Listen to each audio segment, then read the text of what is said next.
국세청, 국토부, 경찰청, 금융위 4개 조직이 30억 이상 초고가 주택에 대해서 전수조사에 전담 조직을 창설하겠다라고 선언을 한 상황입니다.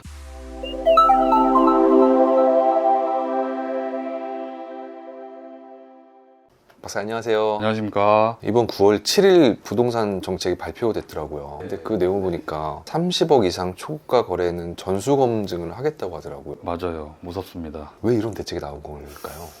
세금 문제로 풀기에는 너무 단편적인 것 같고, 정부의 발표 내용이나 국세청의 발표 내용을 보면 강남 3구에서 집값 상승 폭등이 시장 불안정성을 확산시킨다라고 국세청에서 발표한 자료가 있어요. 그것 때문에 이게 좀 부각이 된 것 같고, 기본적인 취지는 부동산 시장 안정화라고 보입니다. 토지거래 허가구역을 확대했고, 대출을 규제했고, 그리고 기타 규제도 계속 했는데 집값이 계속 올라가다 보니까 메시지를 던진 거라고 볼 수 있고, 저 상식적으로도 압구정이나 반포에 아파트가 이제 100억이 넘는다는 게 제 기준에서는 말은 안 되긴 합니다. 그러면 30억 이상 전수조사는 구체적으로 어떻게 좀 진행되는 건가요? 이번 조사 타깃은 소위 말하는 금수저, 티타늄 수저, 미성년자나 20대가 좀 해당이 되는 것 같고요. 올 초까지 이슈가 됐던 게 외국인들 부동산을 너무 많이 산다. 이분들이 정상적으로 취득한 게 맞는지, 이게 외국인의 범위에는 외국의 시민권을 가지고 있는 한국 사람도 포함이 되거든요. 그래서 그 부분들이 좀 전수로 좀 조사를 하겠다라고 좀 한 것 같습니다. 그리고 기사화된 내용을 보니까 정부에서는 중개사님들이 담합한다, 집값을 막 띄운다,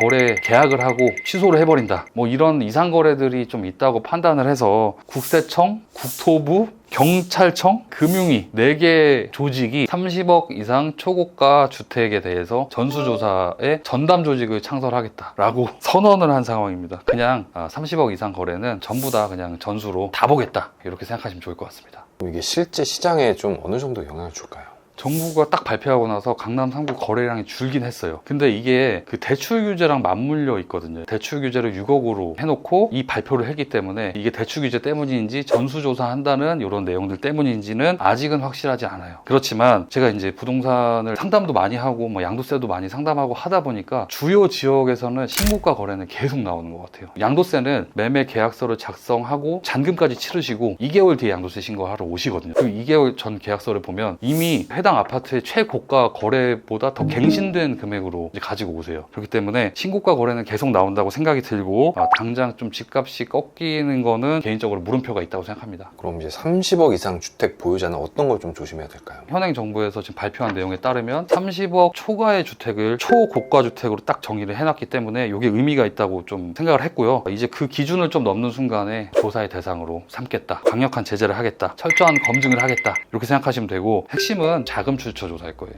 자금 출처 조사에서 가장 중요한 포인트는 자금 운용이 증여냐 대여냐 이런 것들이거든요. 이 부분이 조금 강조가 될 것 같고요. 현재도 국토부 산하의 한국부동산원, 일선세무서, 지방국세청에서도 조사를 계속 하고 있는 중이긴 한데, 앞으로는 똑같은 조사의 형태지만 그 깊숙이 들여다보면 강도는 굉장히 세리라고 생각이 됩니다. 특히 강남 3구에 30억 이상 주택 사시는 분들은 특별히 좀 조심을 하셔야 될 것 같고요. 그분들 같은 경우는 집 사시기 전에 전문 세무사님을 좀 찾으셔가지고 좀 상담을 받으셨으면 좋겠습니다. 그럼 이 조사 과정에서 탈세, 편법 증여 이런 것도 좀 적발될 수 있는 걸까요? 사업을 하신다고 하면 사업장의 조사까지 이제 무조건 나간다고 생각을 하시는 게 마음이 편하실 것 같고요. 공종 상담 오시는 분들 중에 해외 거래소에서 이제 코인 하신 분들이 계시거든요. 그분들 같은 경우에는 앞서 말씀드렸다시피 4개 기관이 붙죠. 국세청, 국토부, 금융위, 경찰청 4군데서 조직을 신설한다고 하니까 특히 해외 거래소 통해서 코인 하신 분들은 가급적이면은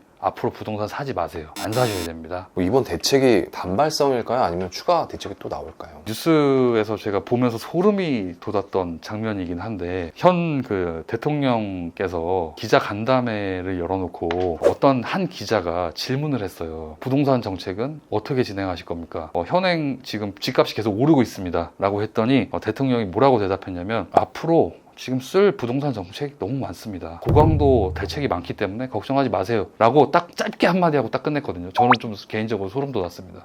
이게 어디까지 이게 갈지 모르는 상황인 것 같습니다. 현재도 상승 폭이 조금 둔화되긴 했지만 올라가고 있긴 하거든요. 그래서 추가 규제는 저는 충분히 뒤따라온다고 생각합니다. 오늘은 30억 이상 초고가주택 전수조사에 대해서 살펴봤습니다. 30억 이상 초고가주택을 매입하실 때는 한동안은 좀 숨고르게 하시고 좀 매입을 하셨으면 하는 개인적인 바람입니다. 자금 출처가 대부분 분명하지만 아주 약간 부족하다고 생각하시는 분들은 전문 세무사에게 좀 상담을 좀 받으셔가지고 이 부분을 투명하게 좀 드러내고 세금 신고할 거 있으면 신고하고 매입을 하시는 거를 추천을 드리겠습니다. 오늘 영상이 도움이 되셨다면 구독과 좋아요 부탁드리겠습니다. 이상 송박사 절세연구소 송아림 세무사였습니다. 감사합니다.